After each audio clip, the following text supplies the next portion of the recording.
tempo, nem como estar presente nos campos, mas nós sabemos que eles estão brancos, precisando de homens que façam a colheita.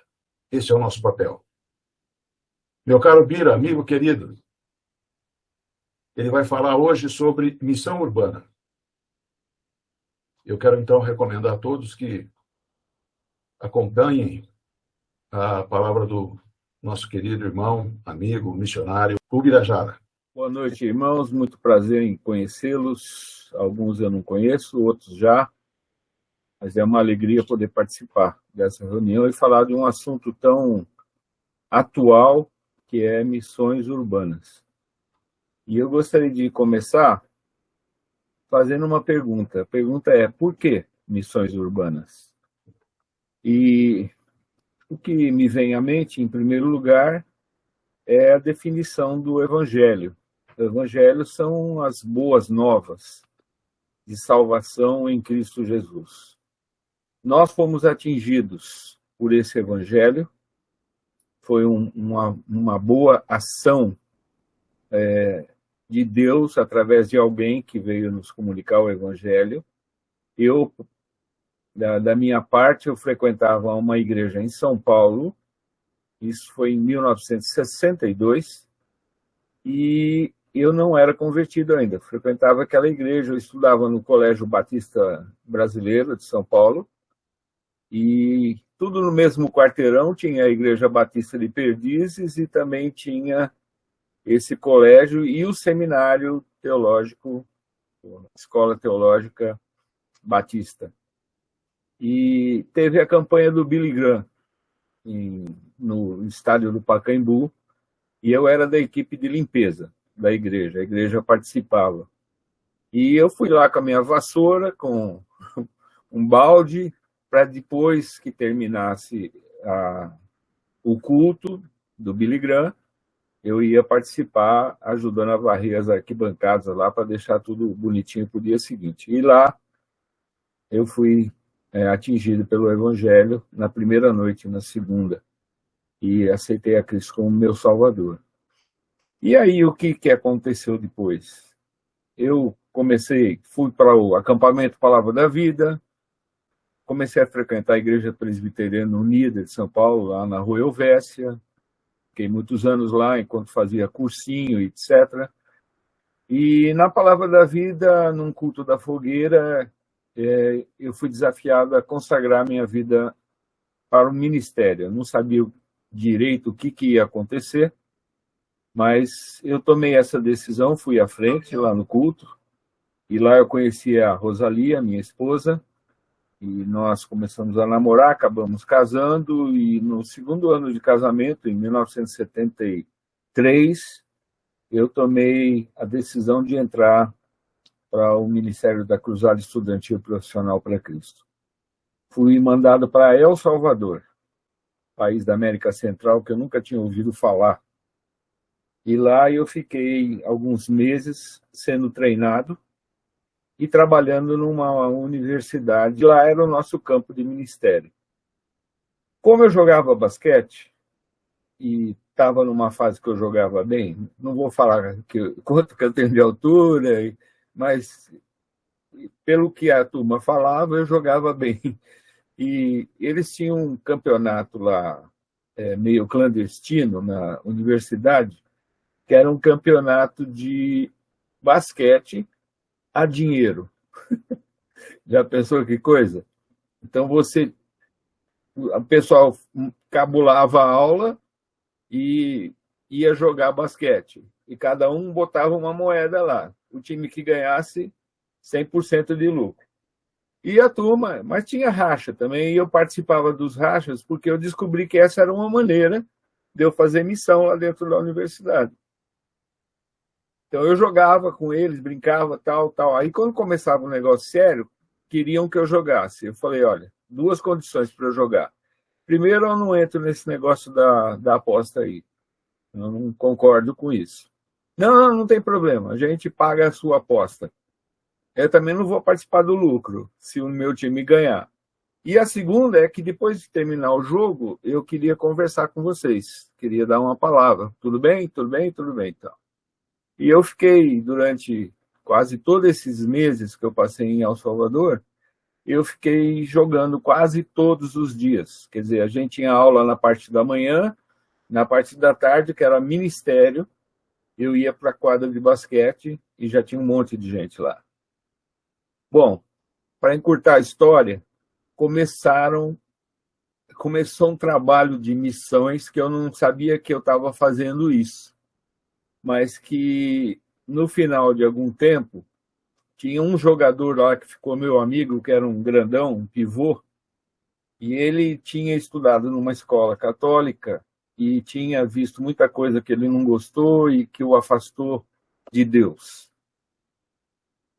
Mas ele era meu amigo e no lugar que eu morava, no centro de treinamento, esse rapaz gostava de ir comigo. Então a gente acabava de jogar e ia até o centro de treinamento a pé mesmo. Tudo era meio perto.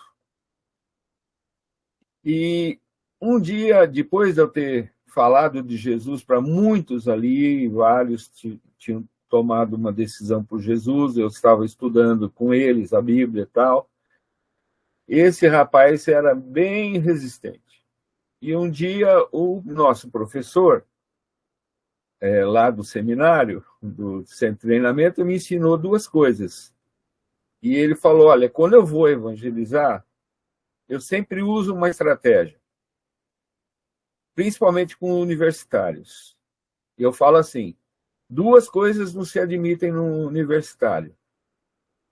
Primeiro, é que ele tenha preconceito. Um universitário tem que ter a mente aberta, tem que ouvir todas as opiniões e aí tirar suas conclusões. Então, essa é a primeira coisa que não se admite. A segunda é que ele seja medíocre. E o que quer dizer medíocre? Medíocre é o que fica em cima do muro. Quer dizer, você ouviu todas as opções e você, com medo da opinião dos outros, ou com medo de você ser excluído do grupo, você fica em cima do muro. Você é medíocre. E eu estava indo para o centro de treinamento, ia ter uma reunião de oração, e esse meu amigo pivôzão lá, que chama Maurício, ele foi comigo e eu falei, Maurício, nós estávamos numa avenida central lá da cidade, eu falei, Maurício, faz 3 meses que eu estou falando de Jesus para você. O que está te impedindo? Deixa eu falar o que eu acho. Aí eu falei esse negócio das duas coisas que não se admitem no universitário. Eu achei que eu ia apanhar ali, sabe? Porque ele não gostou de ouvir o que eu falei. Falei, não, peraí, calma, deixa eu terminar. Você é medíocre, porque você é um líder aí. Ele era realmente um cara bem conhecido na universidade. Você é um líder e você está com medo de se posicionar por Jesus só por causa da opinião dos outros jogadores. Ele falou, não, é verdade. Eu falei, por que você não toma uma decisão? Você já entendeu o evangelho. E você sabe que você precisa resolver o problema do seu pecado. Você quer aceitar Cristo como Salvador? A gente estava nessa avenida, passando gente da universidade, bem pertinho da universidade. Ele falou, eu quero. Ele falou, então, vamos fazer uma coisa bem legal agora. Nós vamos ajoelhar aqui na calçada e eu vou fazer uma oração e você vai repetir depois de mim. E nós ajoelhamos, todo mundo passando, sim, abaixa a cabeça, fecha os olhos, nós vamos conversar com Deus. E ele aceitou a Cristo ali. Eu não tenho tempo para contar todos os pormenores depois disso, mas nós aprendemos lá nesse nosso treinamento, que é a maneira da nossa missão, que é a Cruzada Estudantil Profissional para Cristo, é que uma pessoa que toma uma decisão por Jesus, ela deve ser acompanhada na primeira alimentação dela como novo convertido, no máximo 2 dias depois que ela tiver aceito a Cristo. E eu fui na casa dele no dia seguinte.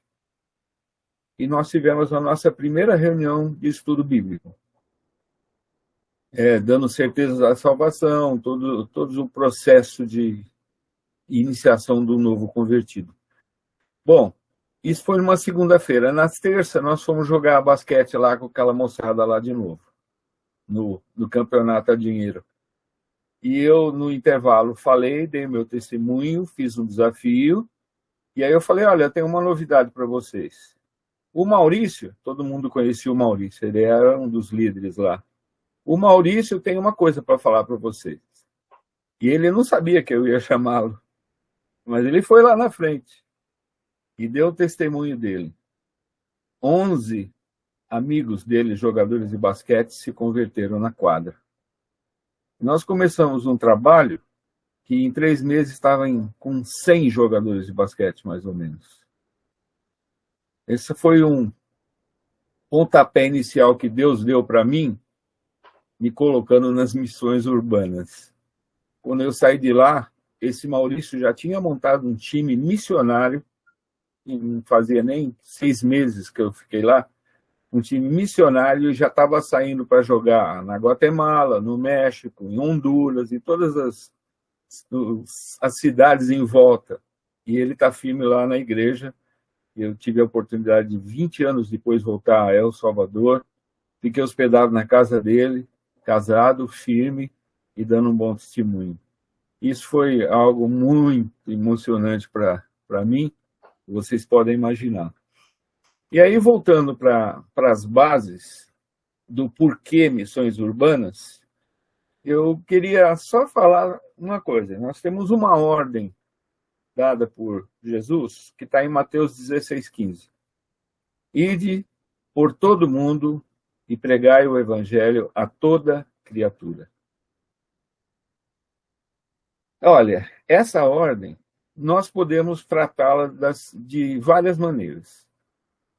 Eu acho que a melhor delas é obedecer. Deus deu a ordem da gente ir pregar o evangelho a toda criatura, e a gente deve fazer isso.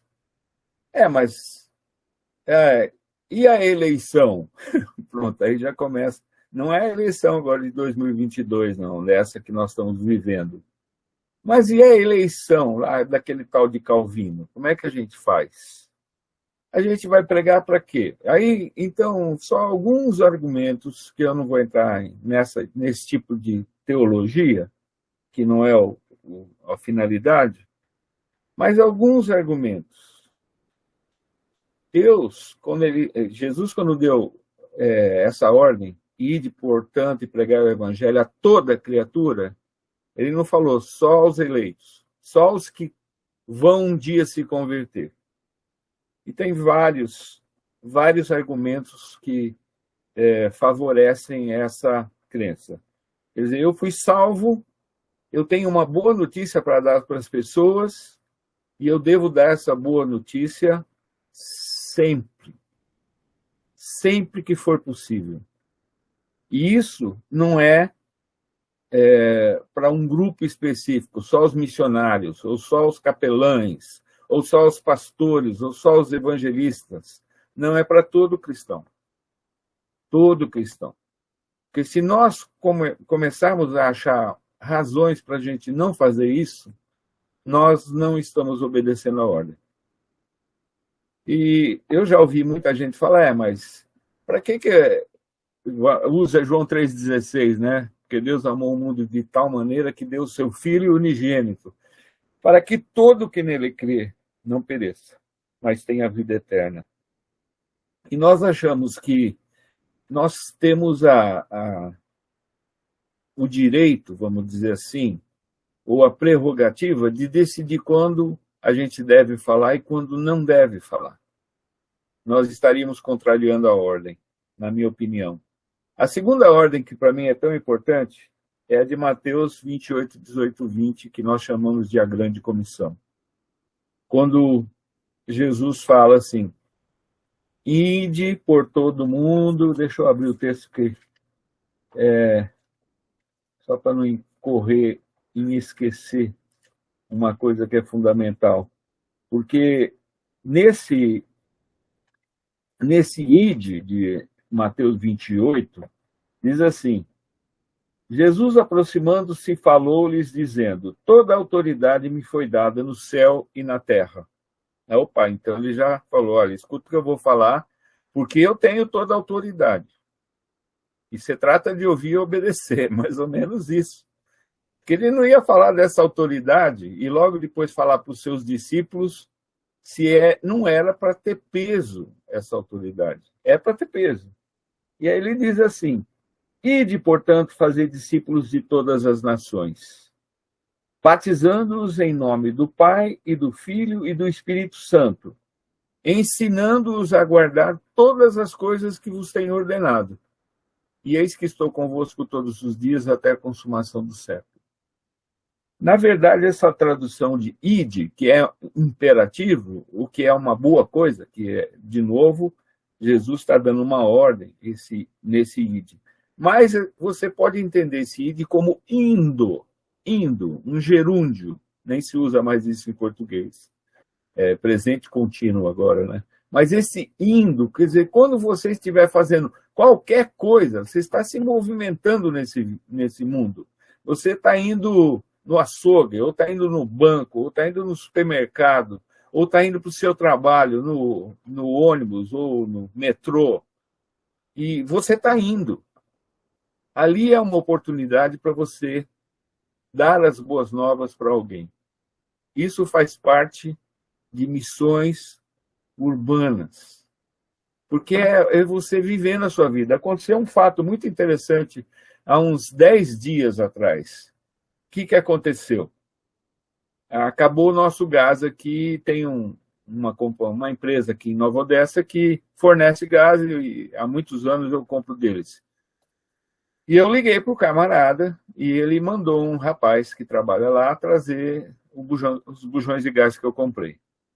E eu estava ali pagando o cara, e eu já peguei um folheto e já comecei a falar de Jesus para esse cara, aqui na porta da minha casa. Porque eu estava indo. E aquele cara, ele estava indo também, mas para o inferno. Você crê isso? Lembra de Atos 4:12 que diz: e não há salvação em nenhum outro nome, porque abaixo do céu não existe nenhum outro nome dado entre os homens, pelo qual importa que sejamos salvos. Pedro falando. E o 13 eu gosto muito, que diz assim: ao verem a intrepidez de Pedro e João, sabendo que eram homens iletrados e incultos, admiraram-se e entenderam que eles haviam estado com Jesus. Era o relacionamento pessoal de Pedro e João com Jesus que era uma força motora para eles testemunharem como eles testemunharam, com toda a intrepidez, correndo risco de vida. E muitos se converteram. Esse camaradinha que veio trazer o gás aqui em casa, eu estava falando com ele, eu tinha acabado de passar um Pix para a conta lá da companhia de gás dele, lá da empresa, tocou o telefone. E eu atendi o telefone e eu falei, pois não, era o Daniel Chamorro. Ele queria conversar comigo sobre capelania, sobre aconselhamento, um monte de coisa. Eu falei, irmão, eu estou no meio de uma coisa aqui, você pode me esperar? E ele ficou ouvindo eu terminar de evangelizar o cara do gás. E o cara do gás estava maduro, estava assim, caindo do galho, sabe? Não teve nem que machucar o fruto, era só colher. Ele falou, Senhor, mas olha, foi Deus que mandou o Senhor para falar comigo, que eu estou precisando disso, a minha vida está uma confusão. E o Chamorro ouvindo tudo no celular. Foi uma excelente experiência. Depois eu terminei a conversa com o Chamorro, que foi muito bom também. Então, eu tenho experimentado isso muitas vezes, e de muitas formas.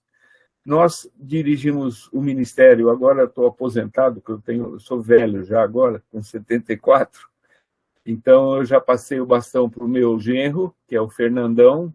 Você conhece, né, Júnior? Conhece? Alguns conhecem. O Fernandão eu conheço o Fernandão. Lá de Araraquara, né? De Araraquara, eu também não posso falar quando, porque senão vão achar que eu estou muito velho. Então, vamos deixar por aqui. Você está, sim. Mas, viu, o Fernandão é um outro exemplo de missões urbanas. Porque eu estava na casa do meu cunhado, lá em Marília, edificando 2 jogadores de basquete que aceitaram a Cristo comigo tempos atrás, fazia algum tempo. E nós estávamos falando sobre evangelismo agressivo. Tem um livro do Kennedy que fala sobre esse assunto. Mas a cruzada estudantil também fala desse assunto. Por exemplo, eu vou falar uma frase que nós aprendemos e memorizamos na cruzada. A frase diz o seguinte: o êxito ao testemunhar consiste simplesmente em tomar a iniciativa de compartilhar Cristo no poder do Espírito Santo, deixando os resultados com Deus. Vou repetir. O êxito ao testemunhar consiste simplesmente em tomar a iniciativa de compartilhar Cristo no poder do Espírito Santo, deixando os resultados com Deus. Eu estava ensinando isso para esses 2 rapazes. Eles estudavam em São Carlos, na faculdade, e frequentavam as reuniões da ABU, Aliança Bíblica Universitária, lá em São Carlos, que era um ministério que nós somos parceiros lá na USP, onde eu trabalhava também. Esses 2 gostam muito de basquete. Aliás, eles aceitaram a Cristo nesse ambiente de basquete. Fazia alguns anos já comigo. Aí falou, escuta, vamos jogar um 21? 21 é um jogo de basquete em meia quadra, 2 contra 2. Mas estavam os 2, mas eu são 3. Então a gente precisava mais um. Aí um deles falou, eu conheço um cara que vai querer ir. Você conhece? Vamos. Fomos na casa desse cara. Era o Fernandão, viu? Ele tinha 17 anos. Mas ele já tinha quase 2 metros de altura. Já era grande naquela idade. Já era grande. Nós fomos, jogamos, e eu tinha falado para esses 2 rapazes, ensinados sobre o evangelismo agressivo, que é tomar iniciativa mesmo. Você vai e seja um instrumento de Deus para que o evangelho seja transmitido.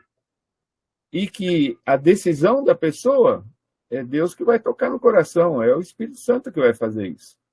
Tínhamos estudado isso à tarde. Era um domingo à tarde. Aí nós passamos na casa do Fernandão, que eu não conhecia. Fomos, jogamos basquete numa quadra lá de uma escola. Depois fomos tomar um suco no japonês. E eu podia apresentar o evangelho para o Fernandão. E ele aceitou a Cristo. Hoje ele é meu genro. Não foi um negócio muito programado, porque as minhas filhas eram muito pequenas. Mas o tempo passou. Ele se decidiu ao ministério, trabalha até hoje como missionário. Depois dele veio o Rogério, que é filho dele na fé. Depois dele veio o Orlandão, que é filho do Rogério. Então, na verdade, eu sou pai do Fernandão, neto do Rogério, avô do Rogério e bisavô do Orlandão. Eram 4, a gente dava testemunho assim. Depois de cada jogo, nós tínhamos um time que jogava no Campeonato Paulista de basquete. Era um time bom. A gente jogava contra Palmeiras, Corinthians, Paulistano, Monte Líbano, todos esses times. Mas nós tínhamos uma condição. No intervalo do jogo, nós dávamos nosso testemunho, distribuímos folheto, evangelizamos toda a Liga de Basquete de São Paulo. Missões urbanas. Uma outra ferramenta que nós usamos, o filme Jesus. Alguém já ouviu falar do filme Jesus? Que é um filme de 2 horas de duração, baseado no Evangelho de Lucas, desenvolvido pela nossa missão. Vários bilhões de pessoas no mundo já assistiram esse filme Jesus. Eu tenho um cunhado que é missionário na MEVA, Missão Evangélica da Amazônia, e os índios Yanomamis, que são alvo da MEVA, eu vou para lá agora no mês de março, eu vou todo ano praticamente lá, que nós trabalhamos lá também. Ficamos lá na casa do Miltinho, vamos à mata, vamos visitar as tribos e tudo mais. Mas a Cruzada tem esse filme em mais de 200 idiomas, dublado. Os índios Yanomamis lá no meio da Amazônia estão assistindo o filme Jesus e tem gente se convertendo com o filme Jesus. Pra vocês saberem o alcance dessa missão urbana, os nossos missionários que trabalham na Índia ficaram conhecendo em Calcutá os leprosários que eram cuidados pela Madre Teresa de Calcutá. E ela deu permissão para a Cruzada Estudantil para passar o filme Jesus nos leprosários. Muitos lá dentro dos leprosários se converteram. Missões urbanas. Com o nosso time, nós compramos um ônibus daqueles bem velho mesmo. O nome dele é Queixo Duro. Sabe por quê? Eu fiquei forte, viu? Olha lá, ó. Viu mexer? Sabe por quê? Porque eu era o motorista desse ônibus. Queixo duro significa não tem direção hidráulica. É no muque mesmo. É no muque. Com esse ônibus, nós andamos mais de 100 mil quilômetros aqui no estado de São Paulo e em outros lugares, jogando, pregando o evangelho, fazendo missões urbanas, passando o filme Jesus. Isso é uma coisa que os irmãos não podem imaginar a alegria que me dá só de lembrar de tantas oportunidades e tanta gente que pôde conhecer o Evangelho. Eu sei que meu tempo está voando, né, o patrão? Você que manda. O tempo é seu. Tá, eu vou só contar mais uma. Tem um texto que eu gosto demais, que é 2 Timóteo, capítulo 2. Em 2 Timóteo, capítulo 2, nós vemos Paulo ensinando o discípulo dele, Timóteo, como que ele deveria viver o evangelho. Missões urbanas.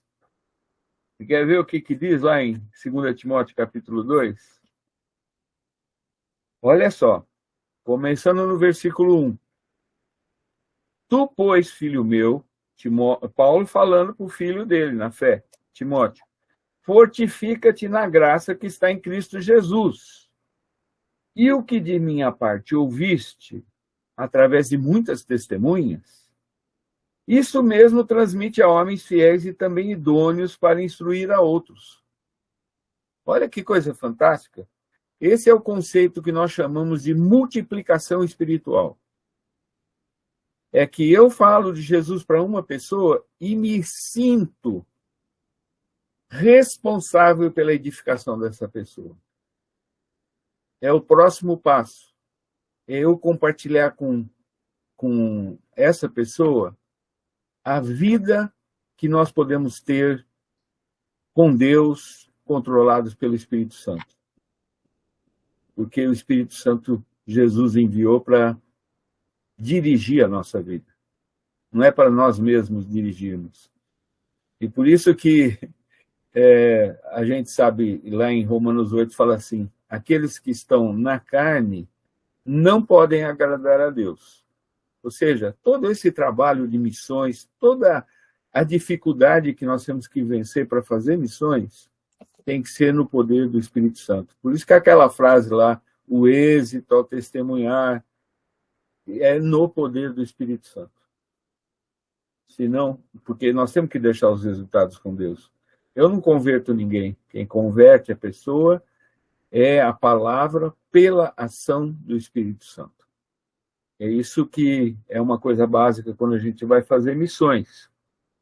E eu gosto também de um texto que é logo depois dessas instruções que Paulo dá para Timóteo, nesse mesmo capítulo, que ele vai participar dos meus sofrimentos como bom soldado de Jesus Cristo, e vai falando tudo o que ele experimentava para poder levar o evangelho a tantos lugares que ele foi, a formar igrejas, fundar tantas igrejas e comunidades como ele conseguiu, e treinar tantas pessoas para ficar responsável por essas comunidades. Mas veja no versículo 10, quem conheceu o Ari Veloso aqui? O Ari Veloso foi meu discipulador há muitos anos. E foi uma grande bênção na minha vida, a vida dele. Ainda mais que ele era palmeirense e eu jogava no Palmeiras, então beleza. Mas veja só o versículo 10 desse trecho que diz. É Paulo, eu vou ler desde o 8, por favor, até o 10. Lembra-te de Jesus Cristo, ressuscitado dentre os mortos, descendente de Davi, segundo o meu evangelho. Agora ele já tinha se apropriado do evangelho, o Paulo. Mas era mesmo, é assim que nós temos que fazer. O evangelho é nosso. Somos nós que vamos transmitir as boas novas. Então ele fala, segundo o meu evangelho, olha agora, pelo qual estou sofrendo até algemas como um malfeitor. Contudo, a palavra de Deus não está algemada. Quem é que fazia a obra? A palavra de Deus, que tocava nos corações e convertia as pessoas. Mas olha o 10 agora, o 10 é perigoso, hein? Olha só. Por esta razão, Paulo falando, tudo suporto por causa do evangelho, por causa dos eleitos, desculpe. Tudo suporto por causa dos eleitos, para que também eles obtenham a salvação que está em Cristo Jesus com eterna glória. Como que eu gosto de entender isso? Esse trecho, eu estava dando um estudo bíblico para as jogadoras de basquete da seleção brasileira, lá em São Caetano, Santo André, melhor, e eu estava estudando esse texto. Esse texto me deu uma mão de obra, porque eu não entendia direito o texto. E alguém perguntou sobre ele, e eu não sabia responder. Sabe o que eu fiz? Parei a reunião, liguei para o Ari Veloso, fui perguntar para ele, no meio da reunião, o Ari, o que diz esse texto de 2 Timóteo 2,10? É assim que eu devo entender que se depende de mim a salvação dos eleitos? Ele falou, não, isso é uma grande heresia que você está falando. Eu falei, obrigado, então conta para mim o segredo, porque eu não consegui entender esse trecho ainda. Ele falou, não, você é um elo. Você é um elo na salvação daqueles que Deus sabe que são eleitos. Você não sabe. Então não cabe a você querer saber. E não, eu não vou falar para todo mundo, vou falar só para quem eu sei que é eleito. Ninguém tem eleito escrito na testa. A ordem é você pregar o evangelho a toda criatura. A ordem é você se esforçar para que todos saibam do evangelho. Os resultados pertencem a Deus. E eu quero terminar, eu sabia que essa meia hora ia correr que nem não sei o quê, mas eu quero terminar só citando uma frase do meu falecido sogro, que era um homem santo, que lia e vivia a palavra de Deus. Ele era representante da Texaco na Alta Paulista. Ele vendia lubrificantes por todas as cidades ali. A base dele era Marília, mas ele ia lá para o interiorzão. Só que ele tinha um caminhão, um motorista, e ele comprou uma Bíblia desse tamanho assim, ó, com letra bem grandona, porque ele ia lendo a Bíblia. E ele leu a Bíblia completa e viveu a Bíblia, acho que mais de 100 vezes. Ele lia 4 vezes por ano. E é um exemplo para todos nós que entramos para a família do seu Fausto. O nome dele é Fausto Camargo César, ele já faleceu há alguns anos. E ele continua sendo inspiração para todos nós. E eu herdei, essa Bíblia que eu estou usando aqui, eu herdei da minha mãe. Mas eu tenho uma outra. Essa aqui é da minha mãe de 1981. Mas a dele tem uma frase que eu tive que memorizar e que eu uso muitas vezes.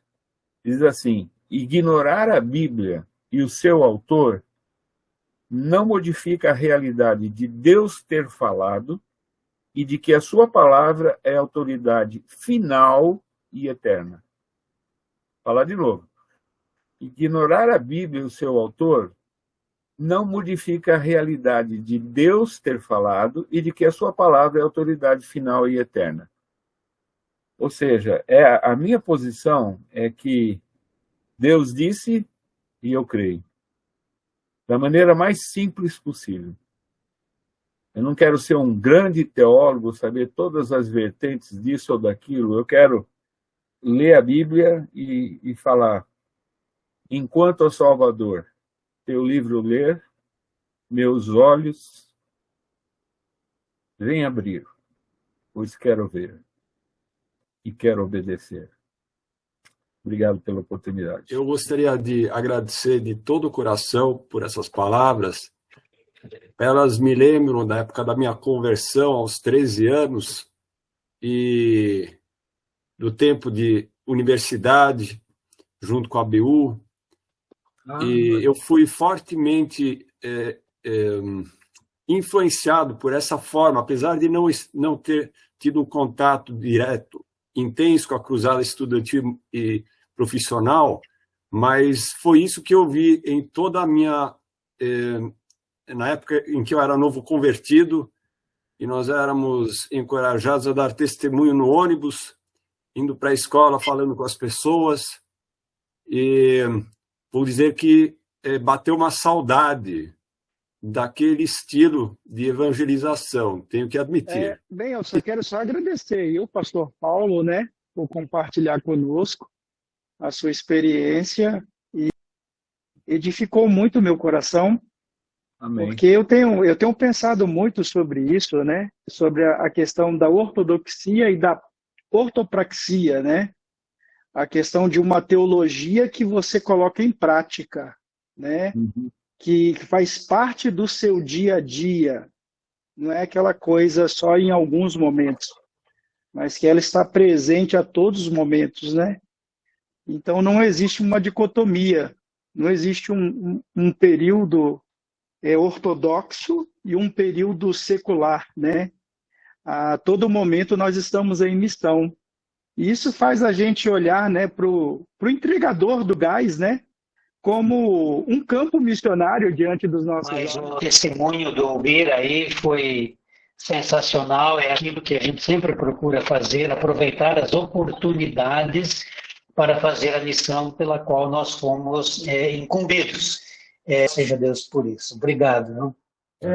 Eu só queria dizer o seguinte, gente boa, que Bira é amigo nosso há muito tempo. Capelão empresarial, ele faz um tipo de capelania diferente do que todos os outros fazem. Ele é capelão na empresa da Uni. A da Uni, nós visitamos lá, eu e Bira, e falamos com o empresário, que é o Ingo Heibel, uma pessoa de origem alemã, e o Ingo finalmente não quis a capelania, não aceitou, pelo menos até agora. Já também estive com o Daniel Chamorro lá. Não aceitou a capelania na empresa, mas acolheu a palavra de Deus para si. Então o Bira faz uma capelania que não é empresarial, mas é executiva. Ele trabalha como capelão da família do Ingo Heibel, não é? Isso, eu queria pedir para o reverendo Daniel Chamorro. Ok, vamos lá. Vamos orar então. Pai Celestial, muito obrigado, Deus, porque a tua graça, Senhor, está sempre sobre nós.